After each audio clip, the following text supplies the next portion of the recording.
నా పేరు రషీద్ సార్. నేను బస్ స్టాండ్లో పనిచేస్తాను. ఇక్కడ భోజనం చేయడానికి ₹5 భోజనం బాగుంటుంది నేను చేయడానికి వచ్చాను. మామూలుగా బయట ₹10 టీ కూడా రాదు ఈ రోజులలో. అంటే ₹5కి 3 కూరలు, అన్నం, పెరుగు, పచ్చడి, సాంబార్, 4 కూరలు అన్నం పెడుతున్నారు. చాలా బాగుంది. శ్రీశైలం పోయి భక్తులు కూడా చాలామంది చాలామంది వస్తూ ఉంటారు.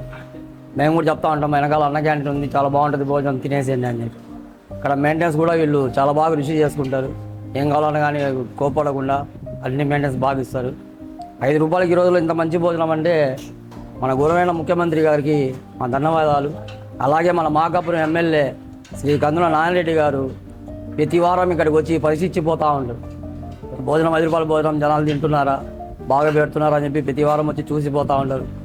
మన కమిషనర్ గారు కానీ, మున్సిపాలిటీ కమిషనర్ కానీ డైలీ ఆయన పొద్దున్న 6 గంటలకు వచ్చి మొత్తం పరిష్కారం మొత్తం చూసిపోతూ ఉంటారు. అలాగే మన గౌరవమైన 9 బ్లాక్ కౌన్సిలర్ మన ఇబ్రహీం గారు కూడా వారంలో 2 సార్లు పోయి తినేసి వచ్చి చెప్తా ఉంటారు. ఆయన కూడా 2 రోజులకు ఒకసారి వచ్చి చూసిపోతూ ఉంటారు. చాలామంది నాయకులు మాత్రం అన్న క్యాంటీన్ గురించి బాగా రెస్పాన్స్ బాగుందండి. ₹5 ఈ రోజులో మంచి భోజనం అంటే చాలా మంచి ప్రభుత్వం. మామూలు బయట తినాలంటే ₹110, ₹120 భోజనం. ఇక్కడ ₹5కే 4 కూరలు ఇచ్చి పెరుగు, మళ్ళీ పెరుగు చట్నీ ఇవన్నీ బాగా ఇస్తున్నారు. చాలా బాగుంది భోజనం.